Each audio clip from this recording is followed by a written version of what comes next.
Speaker, sir, whichever state you go to, you will find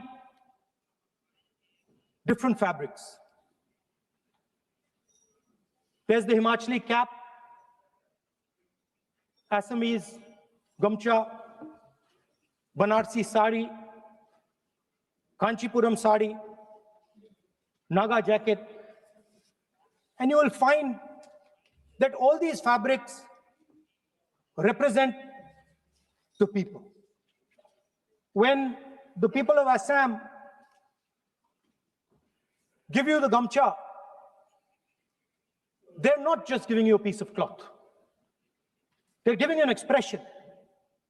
They're giving you a piece of their history, their tradition, their future, their imagination.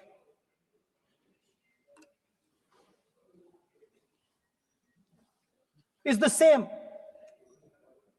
when the Nagas wear their jacket.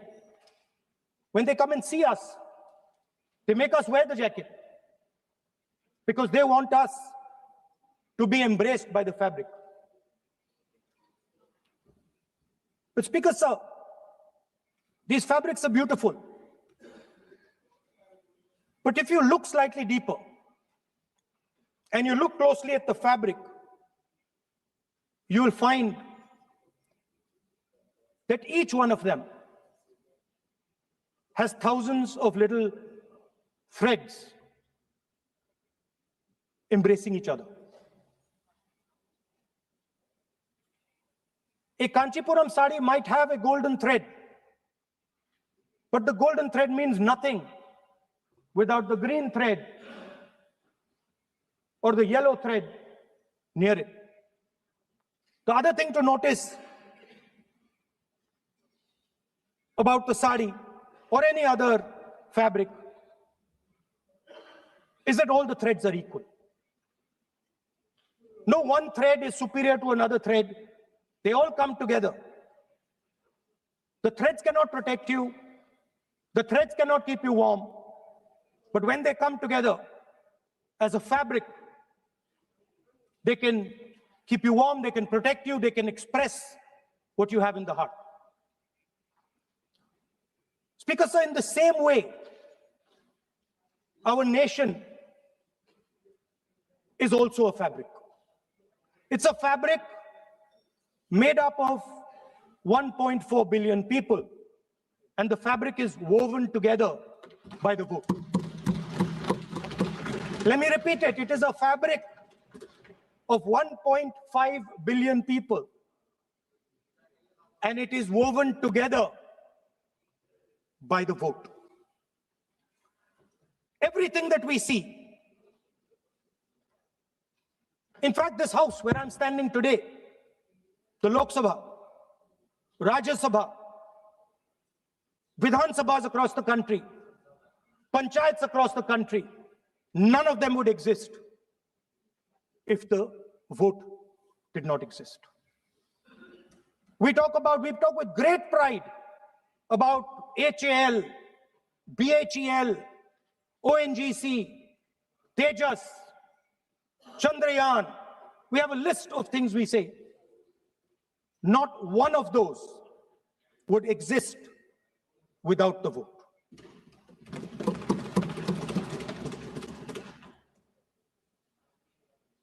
Speaker, sir, it is the idea that every thread, every person in the Union of India is equal that disturbs my friends in the RSS. They're happy to see the fabric, but they cannot stand the idea that every single person in the fabric of our country, regardless of what religion they come from, regardless of what community they come from, regardless of what language they speak, should be equal. Because they fundamentally do not believe in equality. They believe in a hierarchy, and they believe that they should be on top of that hierarchy. Speaker, sir, on the 30th of January, 1948, 3 bullets pierced the chest of Mahatma Gandhi. Nathuram Godse assassinated the father of our nation. Today, our friends do not embrace him. Today, our friends have pushed him away. It's an uncomfortable truth. But that's not where the project ended. You see, as I said, everything has emerged from the vote. All the institutions have emerged from the vote.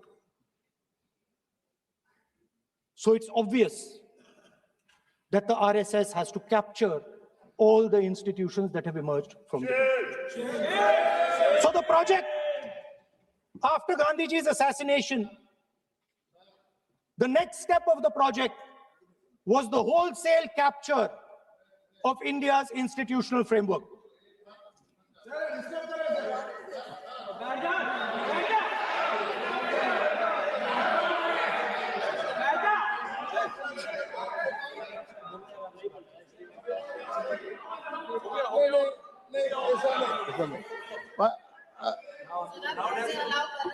So what is this, sir?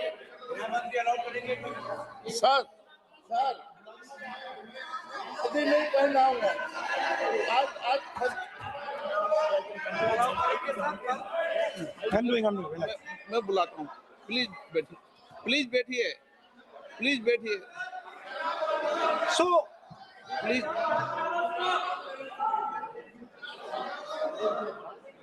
sir, आप बोले पर हाथ मत जोड़े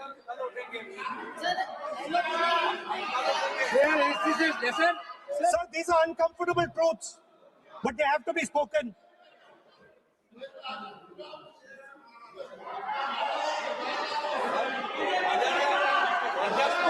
कितना खाती पैसे थोड़ा बता दे So these are uncomfortable truths, but they have to be spoken. My friends don't like the connections I'm making. They're disturbed by them. It's obvious. Speaker, sir, so after the father of the nation was assassinated, his vision of an equal India, of an India where institutions belong to the people, had to be destroyed. And so the process started, and the RSS attempted to capture one institution after the other. And I will give some examples so that it is crystal clear that this is the case. Everybody knows how vice chancellors are placed on top of Indian universities today. Every single person knows this. You go to any university, you speak to any youngster in India, he will tell you that it does not matter whether the professor has qualifications. It does not matter whether the professor has a scientific temperament. The only thing that matters is the professor belongs. माननीय सदस्य एक minute माननीय सदस्य चुनाव सुधारों पर चर्चा हो रही है सर ये मैं उसी पे कर रहा हूँ आप किसी भी संगठन का नाम जो इस हाउस में उसका नाम ले एलओपी है तो इसका मतलब ये नहीं है एलओपी का मतलब नहीं आप जनरल बात बोलो आप राष्ट्रपति भाषण में बोलिए जनरल बात सर हम लोग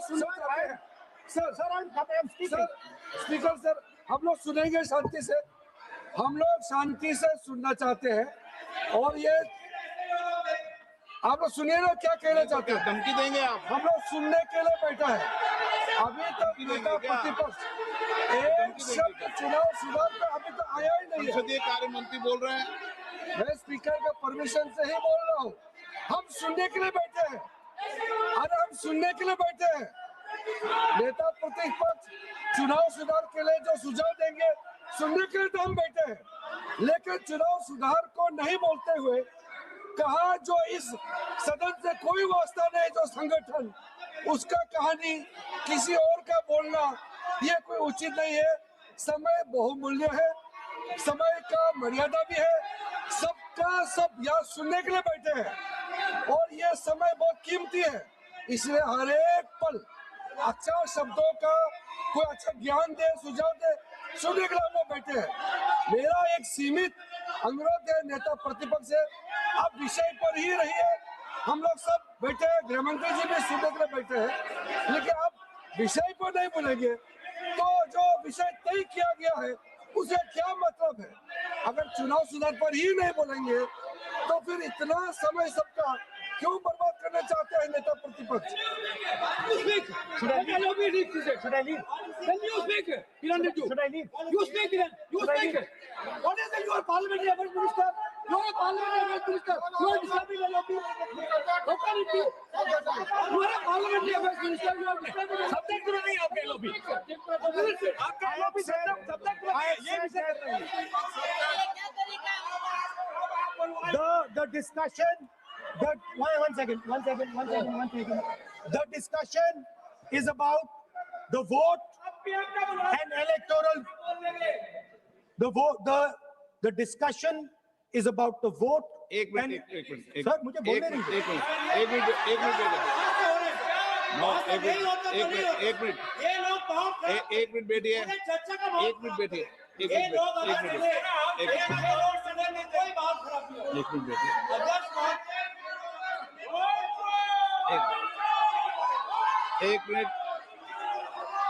मिनट बैठिए। माननीय सदस्य में बैठे अनऑफिशियली बोल रहे हैं, उस विषय बोल रहे हैं, सदन की गरिमा को बनाए रखें, आसन को चुनौती देने का प्रयास मत करिए, ये ठीक नहीं है। Speaker sir, I want to make it very clear. Please. Speaker sir, I want to make it very clear. The discussion is about votes. The discussion is about the stealing of votes. The discussion is about the SIR, and I am framing my discussion about votes. Yes. And what is happening here is patently unfair. I am not being allowed to speak. I am being disturbed, and I put my protest here. I have done absolutely nothing wrong. I am talking about the subject. In order to capture the vote, you have to capture institutions. I am saying that institutions of India are captured, and I will come to the point, which is Election Commission is captured. So the project of the RSS was to capture the institutional framework of the country. And I said how the education system has been captured. Vice Chancellor after Vice Chancellor after Vice Chancellor is placed not on merit, not on capability, not on scientific temper, but on the fact that he belongs to a particular organization. Second capture, which helps in destroying democracy, the capture of the intelligence agencies. We have the Home Minister sitting here, the capture of the CBI, of the ED, of the Income Tax Department. And the systematic placement of bureaucrats who favor their ideology and attack the opposition and anybody who chooses to oppose the RSS. That is the second institutional capture. And the third there are many more. I can go on. And the third institutional capture. What is this?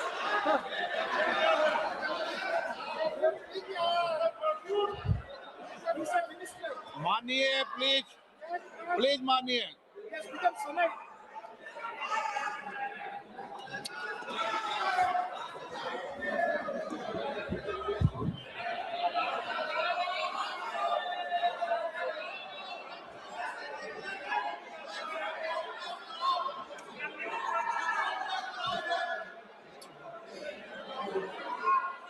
And the third election, the third capture of the institution that directly controls the election system of our country, the Election Commission. Now, I'm not saying this without proof.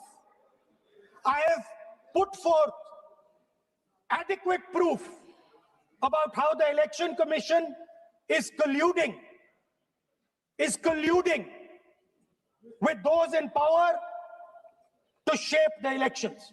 But I want to ask 3 questions first, which will make it very clear that the BJP is directing and using the Election Commission to damage India's democracy. The first question, why is it that the CJI was removed from the selection panel of the Election Commissioner?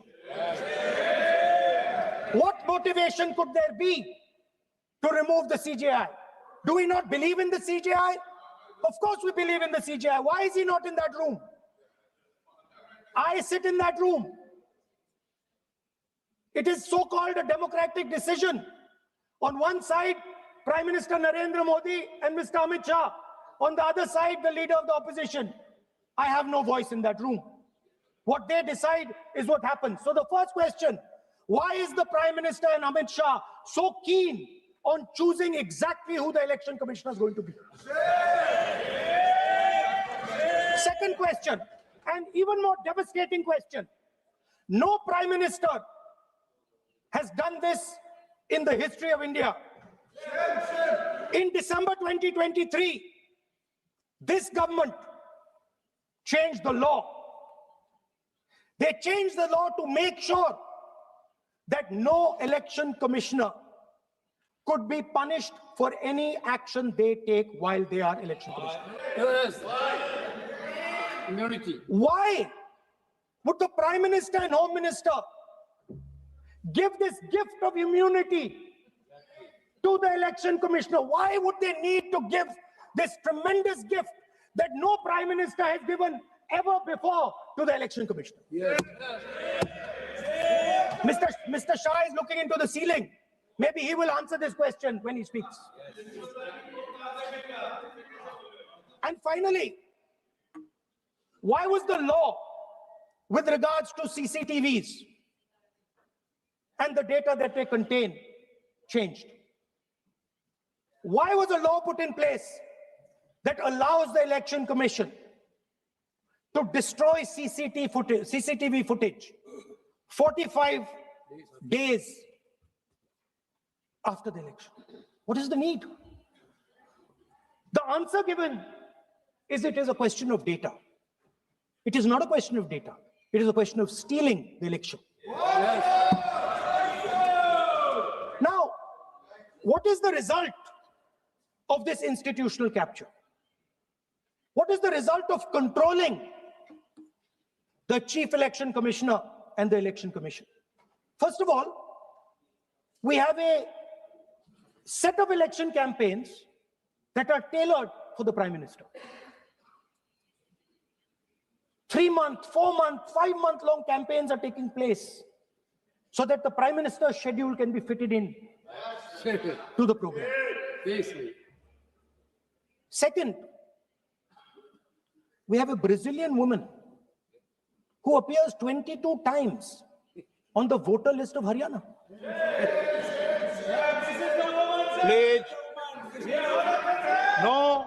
22 times this lady appears. एक minute please एक minute. आप नेता प्रतिपक्ष है, मैं इस तरीके से सदन की कार्रवाई नहीं चलने दूंगा। ये सदन है, सदन की गरिमा को बनाए रखें। आप सदन की गरिमा से बोलेंगे तो ठीक नहीं, जैसे सदन नहीं चलेगा। नो, गलत तरीका है आपका, नहीं होगा। आप ले रहिए।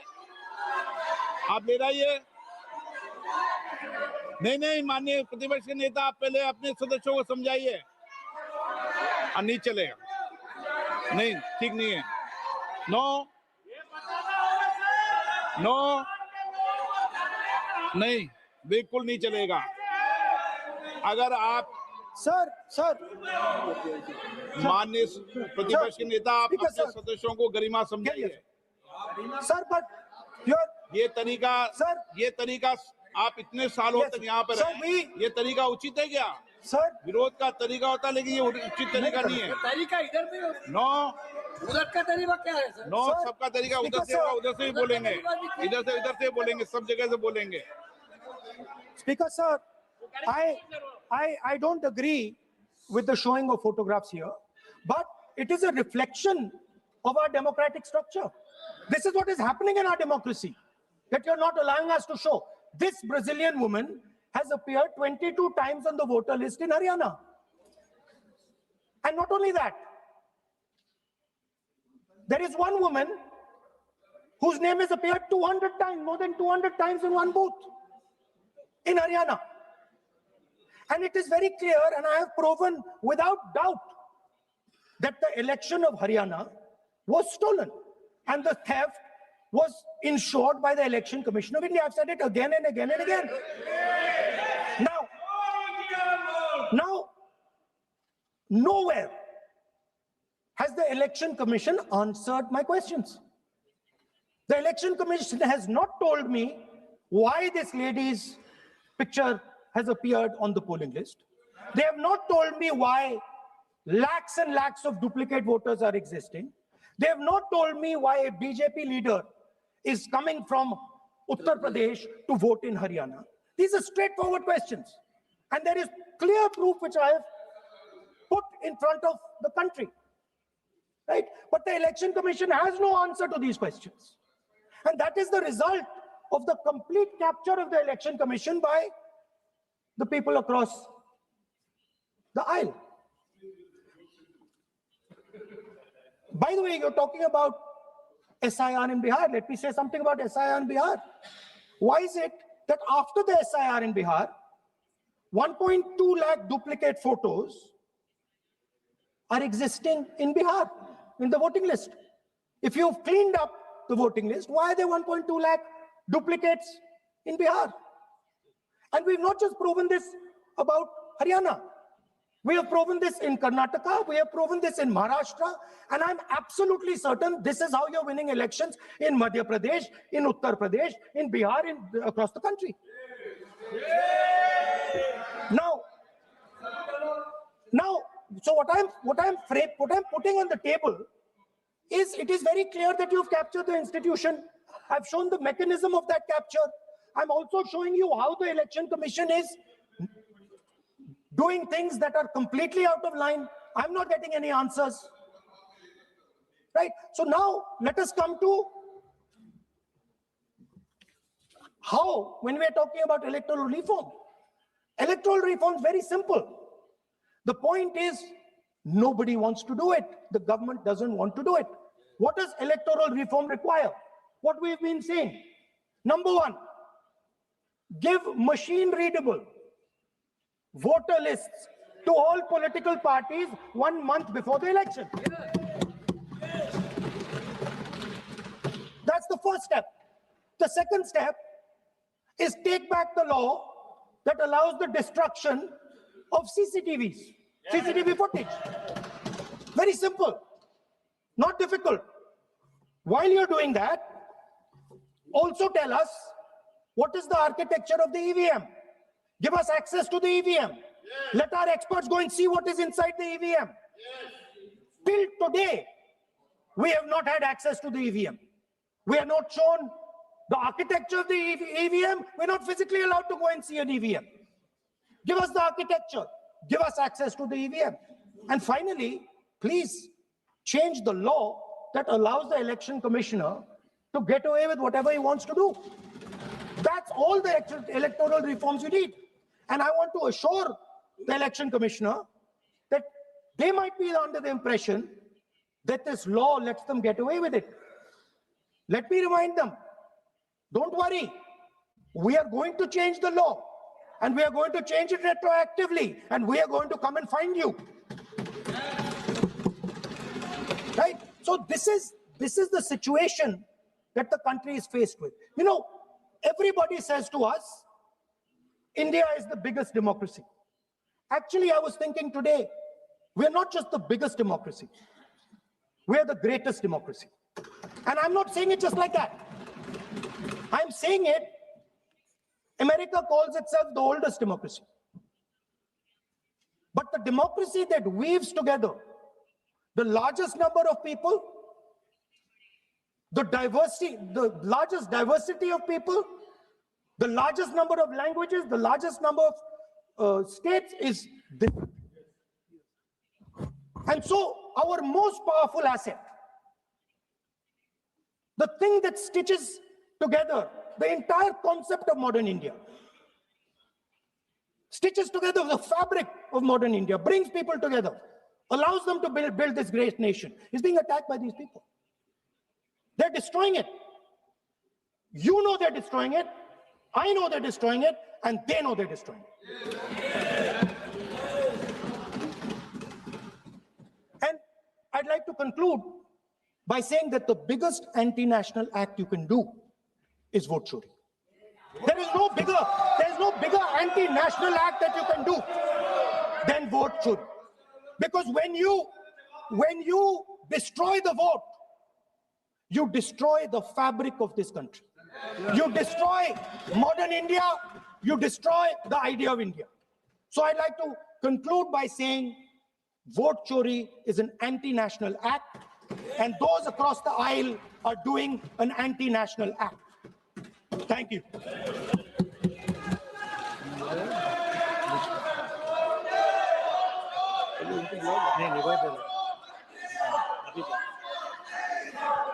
निशिकांत दुबे। धन्यवाद सभापति महोदय।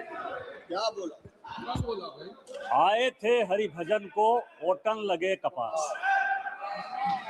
पौधा पहाड़ निकली चाहिए।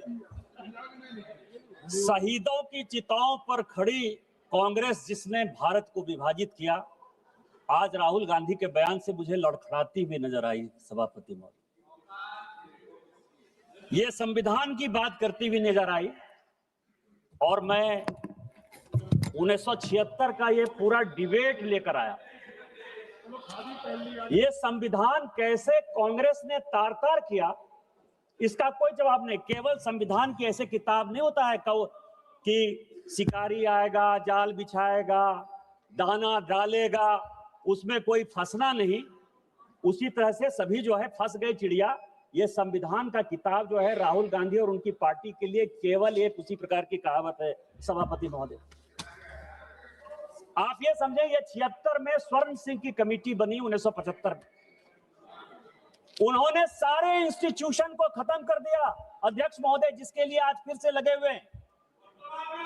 इस संविधान में 121 बार राष्ट्रपति का जिक्र है। इस संविधान में 121 बार राष्ट्रपति महोदय का जिक्र है। आपको आश्चर्य होगा कि एक संशोधन के माध्यम से राष्ट्रपति के सारे अधिकार को कांग्रेस ने खत्म कर दिया। राष्ट्रपति रबर स्टैंप हो गया। राष्ट्रपति जो कैबिनेट कह कर देगी उस पर मोहर मारना उसका अंतिम लक्ष्य हो गया। राष्ट्रपति का इंस्टीट्यूशन खत्म हो गया। इंदिरा गांधी ने इसी वोट चोरी करके जब रायबरेली का चुनाव जीता और जब फैसला हुआ कोर्ट का, तो ऐसा सिचुएशन इस व्यक्ति ने पैदा किया, इस पार्टी ने पैदा किया कि आपको आश्चर्य होगा कि 3 जज को बाईपास करके एक ऐसे चीफ जस्टिस को बना दिया जो 8.5